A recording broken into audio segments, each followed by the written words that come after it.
বন্ধুরা, খুব অল্প সময়ের মধ্যে বানিয়ে নিন চিকেন কষা। এই যে তেল দিয়ে দিলাম, শুকনো লঙ্কা দিলাম, গোটা জিরে, লং এলাচ, দারচিনি, দুটো তেজপাতা। চিকেনটাকে একটু ধুয়ে নিন ভালো করে। ফোড়নে চিকেনটা দিয়ে দিন। এর সাথে একটু গুঁড়ো মশলা কিছু অ্যাড করবো। এখানে লবণ নিয়েছি, একটু চিনি, গরম মশলার গুঁড়ো, কাশ্মীরি লঙ্কার গুঁড়ো, ধনের গুঁড়ো, হলুদের গুঁড়ো, এগুলো নেবো। আর তার সাথে দিয়েছি মিট মশলা।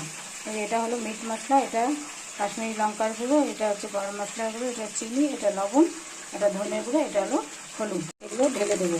এখন এটাকে ঢেকে দেবো। মিক্সিতে একটা মশলা বানিয়ে নেব। একটু গোটা জিরে নিয়ে নেব।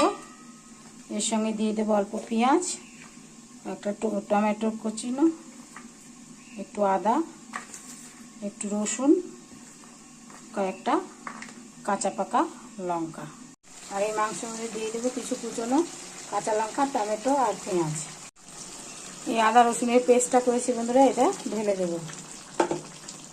এর মধ্যে অল্প গোলমরিচের গুঁড়ো দিয়ে দেবো। যতক্ষণ না হচ্ছে বন্ধুরা, ততক্ষণ একটু ঢিমা আছে, ঢাকা দিয়ে রেখে দিন। ঢাকনা সরিয়ে দিলাম বন্ধুরা, দেখুন চিকেন কষাটা কিন্তু হয়ে এসছে।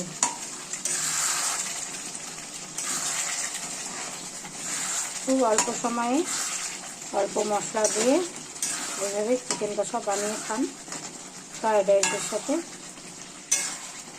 ভালো লাগবে। যখন এরকম হয়ে আসবে বন্ধুরা, উপর দিয়ে একটু সরষের তেল ছড়িয়ে দেবেন। তৈরি হয়ে গেল আমার চিকেন কষা। এখন এটাকে ঢেকে রেখে দেবো। দেখুন বন্ধুরা, জিভে জল আসার মতন একটা রেসিপি, কিন্তু খুব অল্প সময়ে অল্প মশলা দিয়ে এরকমভাবে চিকেন কষা। ওয়াও, পুরো মাখো মাখো একদম, তেল টেলা ঝোল না কিন্তু। দেখুন গ্রেভিটা